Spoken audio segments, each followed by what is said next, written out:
1 orang di lapangan, di jalanan, 2 orang di jalanan, 1 orang di tempat finish, gitu. Siapa di tempat finish, siapa di jalanan di mana, gitu. Apa yang mau diambil itu harus didiskusikan sama teman-temannya, gitu. Oke. Mas Bea pernah motret catur, pernah. Aku pernah motret catur. Jadi itu motret catur itu aku lupa ya, tapi pokoknya harus silent tuh. Tempatnya harus jauh, terus halus silent. Zaman dulu itu aku masih pakai kamera film. Kalau nggak salah sama kamera itu aku bungkus handuk tuh supaya suaranya nggak keluar, ya.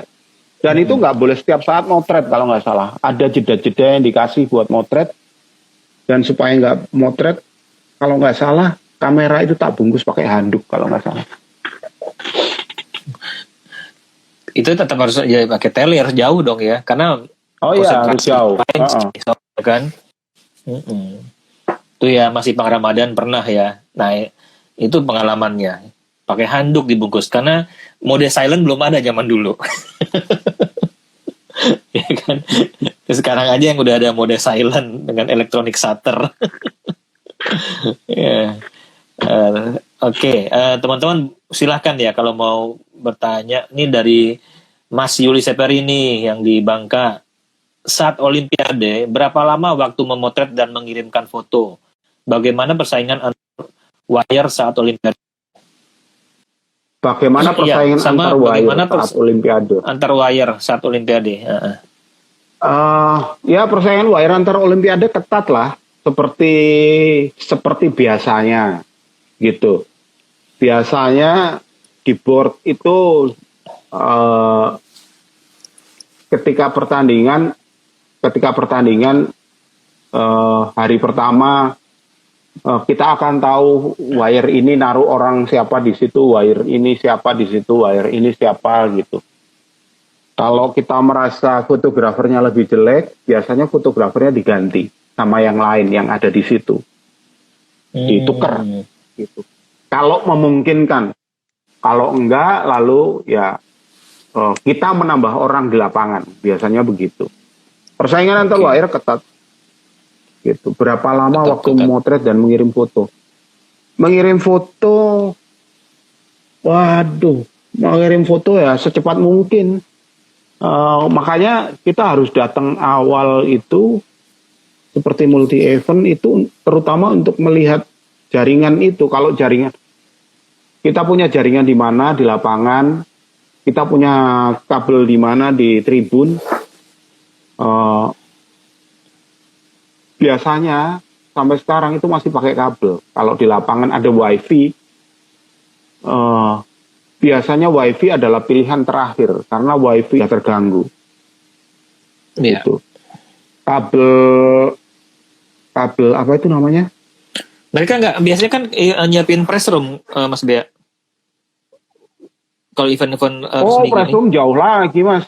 Oh gitu. Jadi dalam Olimpiade atau dalam multi event, press room ngirim dari press room itu pilihan terakhir karena press room itu tempatnya jauh dan memakan waktu. Kita jalan dari lapangan ke press room itu udah berapa menit. Gitu.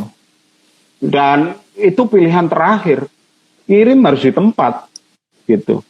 Siap. Dan yang sering kejadian adalah motret sambil ngirim, gitu. Jadi kalau jadi di Reuters itu terakhir diawali Olimpiade Beijing ini punya sistem yang namanya Panaikon. Panaikon itu jadi gini, kita motret terus ada yang bagus, kartunya diambil dari kamera, dimasukkan ke laptop, kita udah nyiapin, kita pindah ke laptop, terus kita kirim ke editor. Nah, editor yang milih fotonya kemudian. Jadi dia narik thumbnailnya, oh ini bagus, dia tarik aslinya. Terus, jadi kita motret, dia udah ngeluarin foto, dia udah ngeluarin gambar. Jadi yang menjadi kewajiban adalah sebelum pertandingan kita harus motret papannya itu. siapa lawan Oke. siapa. Karena Siap. sport ini adalah sebuah event terukur, terschedule, jadi udah jelas. Editornya udah megang kertas yang main ini jam segini main ini sama ini dari negara mana, dan biasanya mereka udah bikin caption tuh. Oke. Udah bikin caption. Jadi begitu mereka editor tuh narik foto dari fotografernya, dia pilih, dia tinggal copy paste caption yang udah dibikin, terus kirim, udah gitu. Nah, sistem yang namanya Panecon itu dipakai pertama kali Olimpiade Beijing. Kalau dulu motret, kartunya kita cabut, kita masukin laptop. Kalau sekarang kabelnya ke kamera. Langsung Gitu. ya direct. Begitu kita motret, thumbnailnya udah lari ke editor. Gitu. Oke. Nah, kemudian sistem ini dipakai, sistem yang dikembangkan di Olimpiade Beijing dan dipakai untuk khusus olahraga ini kemudian dikembangkan menjadi lebih umum ketika tahun 2015. Sistem ini dipakai pada semua acara. Jadi misalnya ada Formula 1 di Singapura, ya. Yang edit bukan lagi orang Singapura, yang edit bisa orang Indonesia, bisa orang Malaysia. Ditanya jadwalnya, kamu tanggal segini, aku kosong, oke kamu ngedit Formula One ya, gitu. Ya udah, lalu di Jakarta kita siap di kantor jam Formula One, begitu dia motret, kirim, kita tinggal milih, captionnya udah disiapkan, oh ini kita mau mengeluarkan Hamilton, ya udah, captionnya Hamilton dikeluarkan, dicek lagi captionnya bener apa enggak, ada yang dirubah, kalau nggak ada udah kirim gitu. Oke. Jadi yang motret di Singapura, yang ngirim di Indonesia. Demikian juga sebaliknya. Jadi prosesnya lebih cepat ya Kang? Prosesnya lebih cepat. Gitu. Iya. Oke, gitu Jadi, ya. Kalau jabatan boleh fotografer, tapi dia juga editor. Gitu. Jabatan boleh editor, tapi dia juga fotografer. Kalau di Reuters sekarang begitu. Oh, itu uniknya. Gitu. Nah, ini dari pertanyaan, ini kita ada banyak pertanyaan, aku bacanya dari Mas Fernando Randi. Kalau dari sudut pandang Mas Bea, aku mau tanya bagaimana Mas Bea memandang regenerasi fotografer olahraga di Indonesia? Karena genre ini unik sekali. Iya, genre ini unik sekali bener. Halo Randy. Randy ini salah satu fotografer sport yang bagus di Indonesia pada zaman now. Oke. Zaman sekarang. Salam kenal Mas Randy. Ya, salah satunya Salam kenal ya. Randy gitu. Nah, iya regenerasi di sini itu nggak terlalu bagus fotografer olahraga karena aku lihat memang susah untuk cari duit di fotografer olahraga ya, di fotografi sport. Masa? Karena sport itu butuh alat mahal. Lensanya itu mahal-mahal, ratusan juta. Iya. Tidak banyak betul. media yang mau membuang uang untuk membeli lensa bagus. Iya. Karena mahal. Dan jadi tidak banyak regenerasi fotografer sport di Indonesia. Gitu. Dan sayangnya lagi, di olahraga di Indonesia itu terlalu banyak suap. Jadi sport fotografer ya kamu gak akan berkembang juga. Gitu. Karena olahraganya nggak berkembang di sini. Ada Nggak keterkaitan. berkembang. Iya, karena kalau di Indonesia sport suap bisa diatasi misalnya. PSSI menjadi sangat baik. Masuk World Cup misalnya. Katakan Pasti bisa lebih sampai seru. semifinal. Iya. Wah, itu industri olahraganya bergulir gede banget. Bisnisnya Betul. bergulir gede banget dan sport fotografinya akan hidup. Tapi karena terlalu banyak suap, terlalu banyak gontok-gontokan, sekarang ini aja pemilihan ketua PSSI yang baru. Sampai sekarang gontok-gontokannya nggak kelar. Gimana mau maju bola? Kalau bola nggak maju, olahraga lain nggak bakal maju deh. gitu. Itu patokan dulu ya. Karena apa? Patokannya bola Iya. dulu lah ya. Iya, orang Indonesia itu suka banget bola gitu. Coba berapa banyak yang penggemar Liga Inggris? Wah, banyak banget. Itu baru Liga Inggris, belum liga-liga lain. Ada teman kita satu tuh, yang di Maleo itu orang MU. Oh iya. Ini jaketnya dikasih ke aku, jaket MU yang lama. Dia udah jelek orang, tuh bagus aja nggak mau ngasih. Nah, jadi Kang, balik lagi ke Randy. Nih. Oh iya, Kang. Jadi dulu. balik lagi ke Randy. Regenerasi nggak berlangsung bagus karena olahraga Indonesia juga nggak bagus gitu. Itu di sana.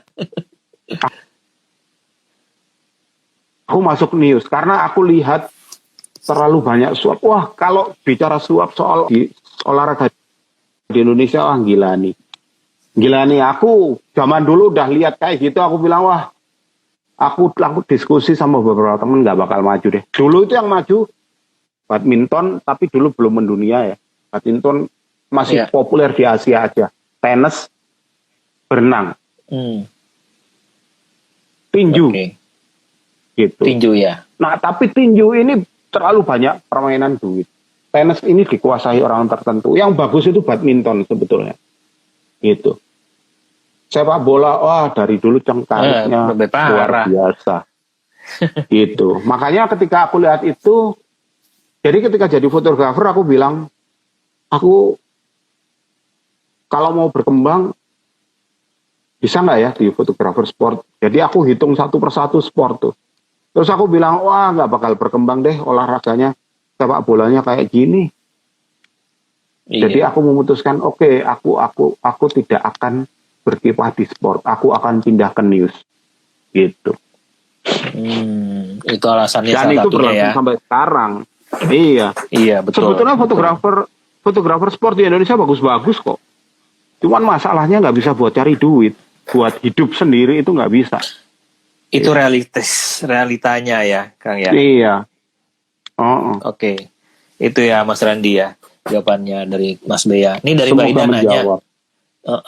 Untuk event-event besar, berapa banyak fotografer sih yang diturunkan oleh kantor berita? Ya mungkin misalnya Asian Games gitu. Kayak Asian Games Jakarta kemarin. Asian Games kemarin 8 orang. World Cup itu biasanya 20. Olimpiade itu sekitar 40. Ya Asian Games 8. Maksimal 10. Tapi 8 kemarin Jakarta 8. Gitu. Siap. Dan multi event itu sebetulnya liputan yang sangat capek. Jadi pokoknya jam 5 pagi kita udah harus bangun, jam 6 pagi udah harus jalan ke lapangan, sarapan dulu, jam 7 ke lapangan, motret, kelar-kelar, kalau kita bisa beruntung kalau jam 6 sore udah kelar, tapi kadang-kadang sampai jam 9 malam. Jam 9 malam kadang makan itu udah tutup semua. Nanti besok pagi, itu jam 9 malam kita harus... Iya, jam 9 itu masih harus jalan ke hotel. Jam 10 sampai hotel. Mandi, rileks sebentar, tidur, pagi udah harus jalan lagi. Gitu. Kalau di Olimpiade, yang lebih capek lagi, kalau di kemarin Asian Games enak karena di Jakarta, jadi baju kotor aku tinggal tak suruh istriku ngambil. Kalau di Olimpiade itu biasanya, iya. Mbak Nana kebagian tukang ngambil baju. Olimpiade itu aku harus nyuci sendiri, gitu. Nah, emang ada mesin cucinya di bawah, gitu. Jadi harus cuci baju sendiri karena nggak ada laundry, nggak disediakan, ada mesinnya. Jadi dalam sekian jadwal itu sepanjang 2 minggu biasanya akan dikasih hari kosong yang semua orang udah tahu kalau hari kosong berarti tugasnya nyuci bajunya sendiri. Iya, nyuci, ngeringin. Pada besoknya ketika akan ada pertandingan ya bajunya udah kelar semua kayak gitu. Oke. Multi event itu enaknya cuman di sebelum pembukaan dan setelah penutupan. Itu kita bisa bercengkrama sesama temen itu satu sama lain itu. Tapi ketika event udah mulai, nggak ada waktu bercengkrama, itu nggak ada, sama sekali nggak ada. Fokus. Cuman minta tolong ngeset remote yang ini gimana caranya. Nyari fotografer yang bisa tuh ngeset ini gimana, nyari, nanti diajarin, kita nyusun sendiri. Semua sibuk ngeset alat semua, biasanya berhubungan sama remote sama lokasi gitu. Oke, itu ya Mbak Ida gitu. jawabannya. Ini Mbak Asih nanya, olahraga apa sih yang paling sulit difoto? Sama olahraga apa yang belum pernah difoto sama Mas Bea? Olahraga yang belum pernah difoto banyak, Mbak.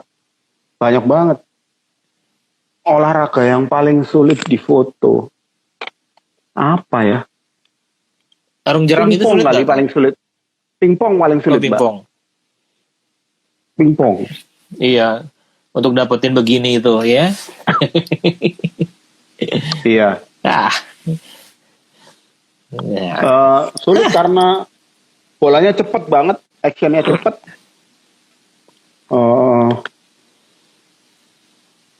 Iya, paling sulit pingpong kayaknya. Oke, terjawab ya Mbak Asih. Itu menjawab juga pertanyaan dari Tora Bosu tadi, bidang olahraga yang sering sulit difoto, terjawab ya. Buat Mas Bea tuh pingpong. Nah, untuk dapat ekspresi raut wajah, solusinya apa sih Pak Bea?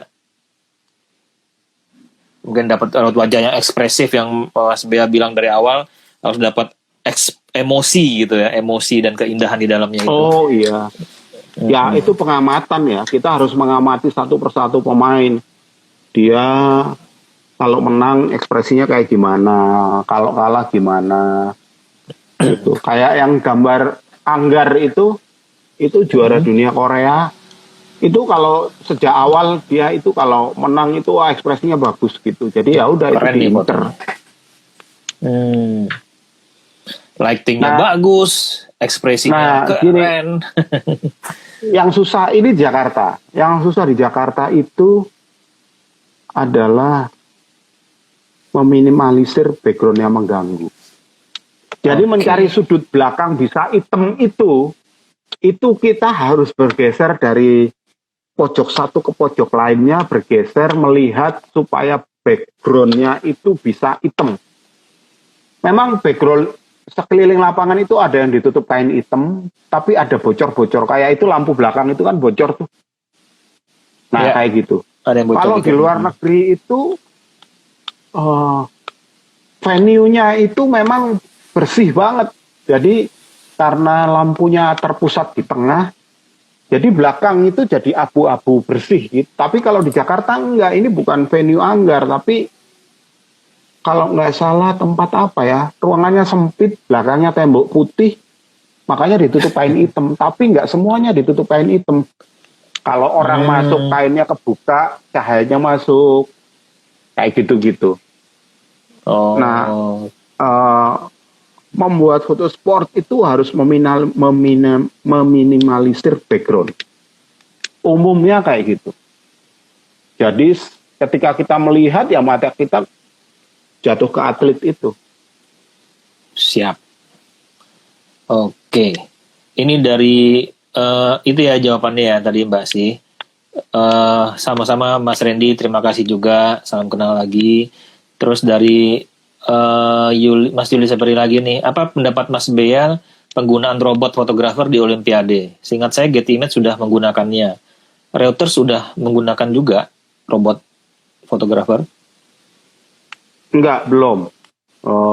Itu dulu sempat dibahas dan terlalu mahal, jadi kita kesampingkan. Ya mungkin kalau robot fotografer, robot memotret itu sebuah opsi karena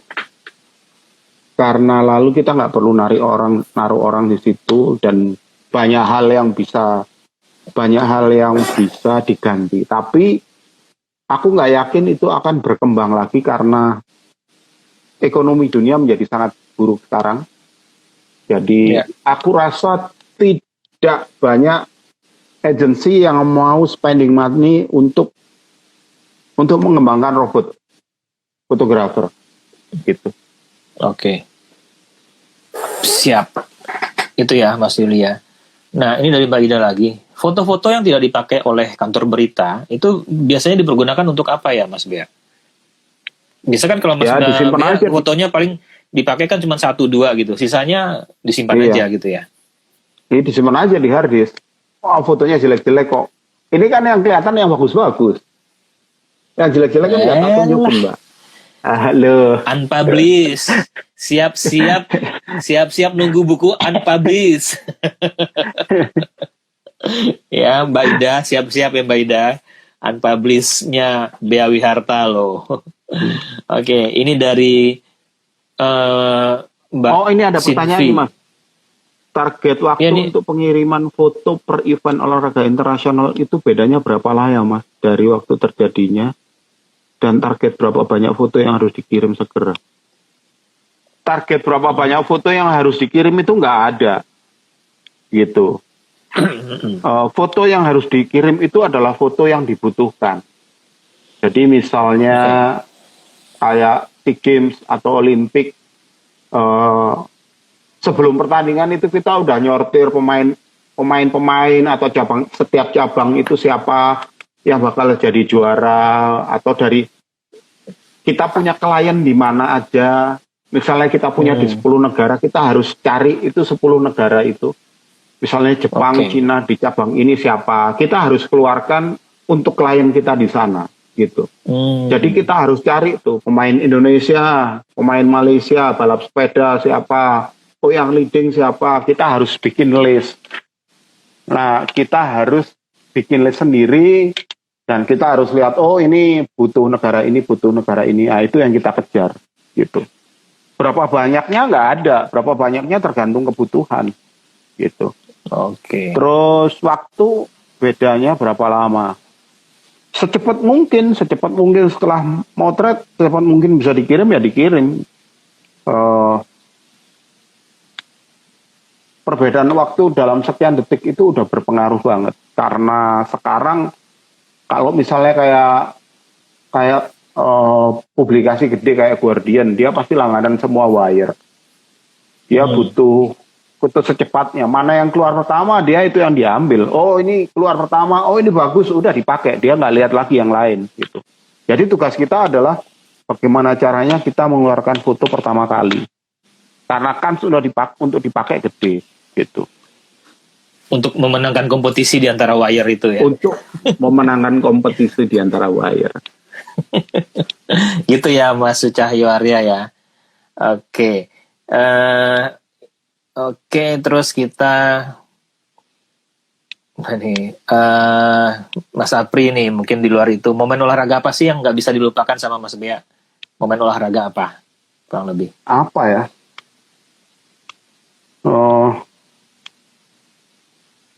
Momen olahraga apa ya? Ya nggak bisa dilupakan ya. Olimpiade Beijing.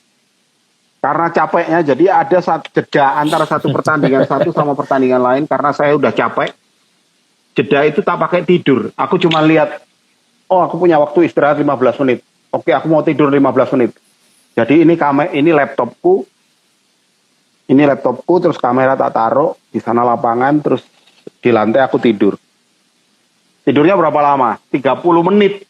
Jadi pertandingan udah mulai, udah jalan, game 1 udah habis, aku baru bangun. Saking capeknya. Itu yang nama chat dari editor itu, Bea. Mana fotonya, Bea, mana fotonya. Waduh. Itu bikin aku kebakaran jenggot. Terus aku mau bilang apa ya? Aku bilang aja, aku capek, aku ketiduran. Karena kenapa? Karena gini, ketika kamu udah berada di sebuah kantor berita internasional, maka kamu harus profesional, gitu. Ya. Profesional gimana?